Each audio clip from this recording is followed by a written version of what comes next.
Okay, so, um, even though I used this research to get ideas for my other storyboard, for my Sacramento Art Institute story, I also, for the final, for this ARC character design class, I was going to need a scene in which the man and the woman, my characters, were going to be in the same picture.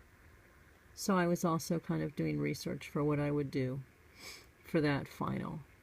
So these pictures are good for both. But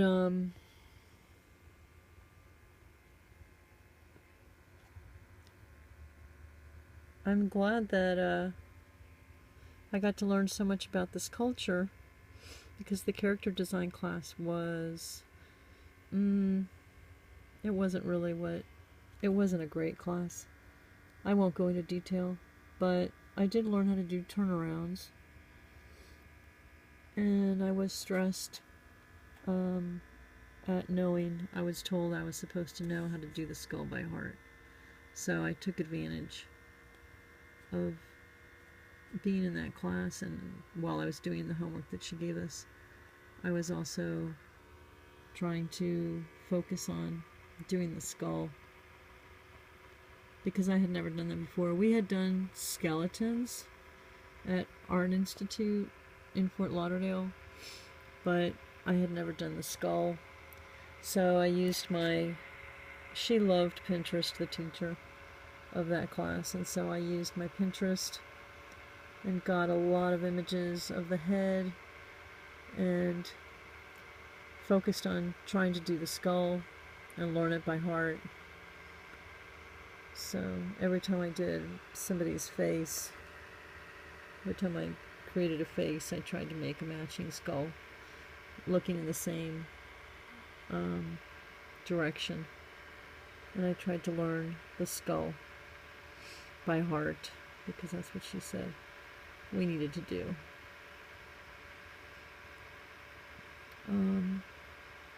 So I tried to take advantage of the fact that I was in that class to learn as much as possible, something that maybe I didn't know how to do before.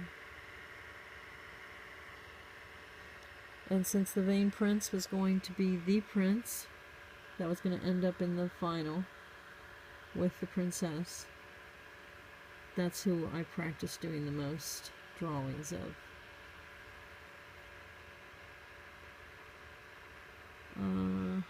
And we were supposed to do as many different faces as possible, because we weren't supposed to be satisfied with the very first one, which is what she said character design was all about.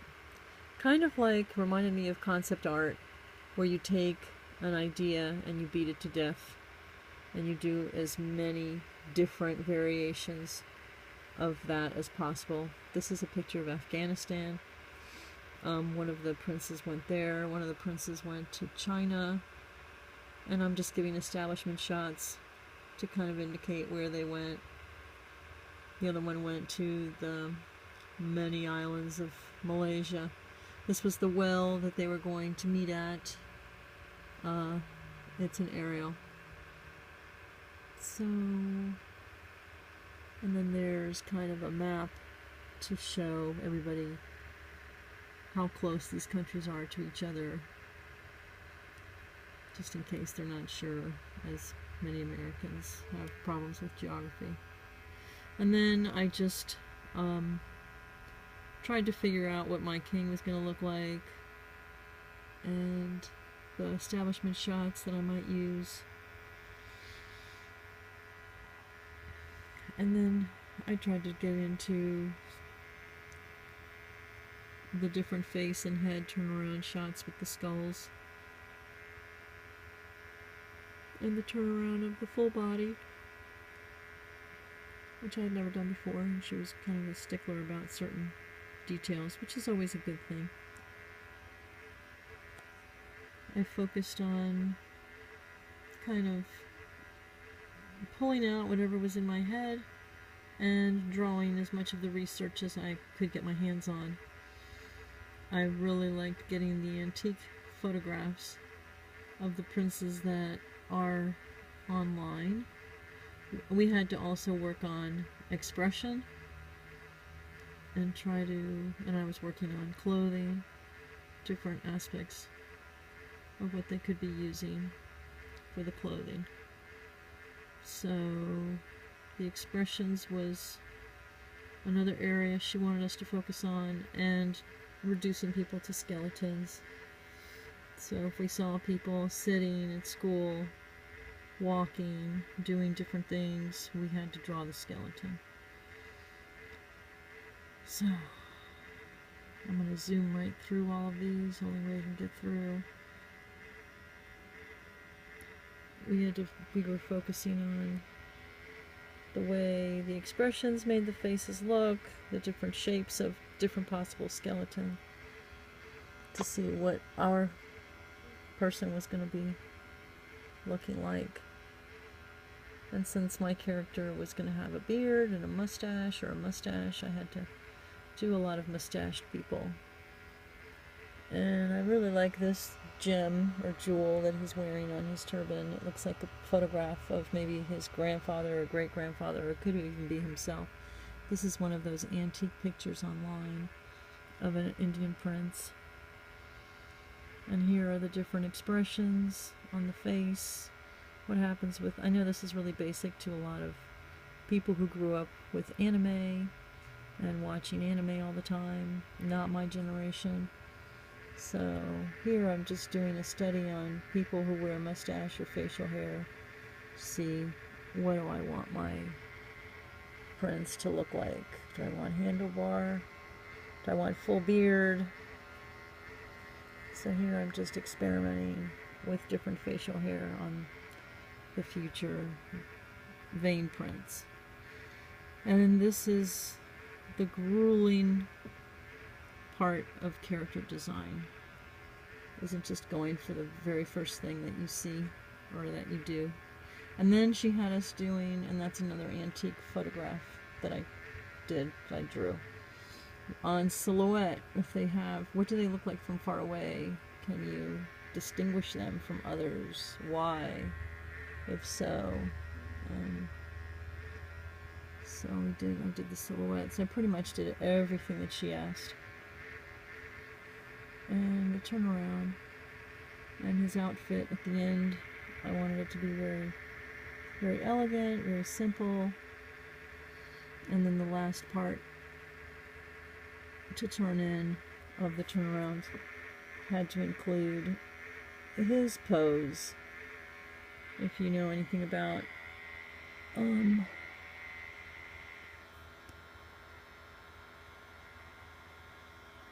those cons where they do photo shoots and everybody strikes a pose, this would be the pose.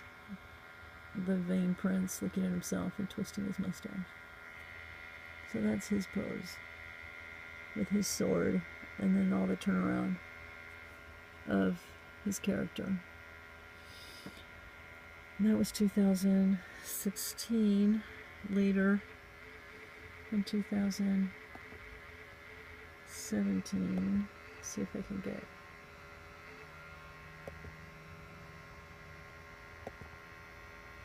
the collage. The drawing teacher had us do a collage for our final, and this is a very manicured garden, and then a baby in a brick factory. So mom is hanging the baby in a hammock while she's making bricks the old-fashioned way. And they kind of look like debris. They look like disheveled cities that maybe were bombarded by a bomber. And this is a jet that's throwing bombs. So this is kind of my anti-war collage. That funny sound is the fan on my MacBook. And we don't want unnecessary war because it kills future generations and traumatizes current generations. So we can avoid that. It's always best. And then he had us draw the image.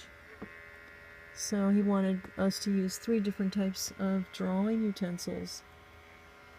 So I did charcoal on the jet that throws the bombs, and I did pencil for the brick skyscrapers and debris all over. Get my fingers out from there. And the baby hanging on there.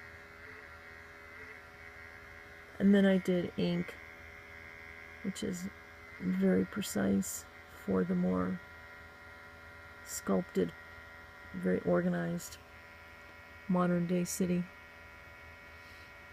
And one more collage I'll show you.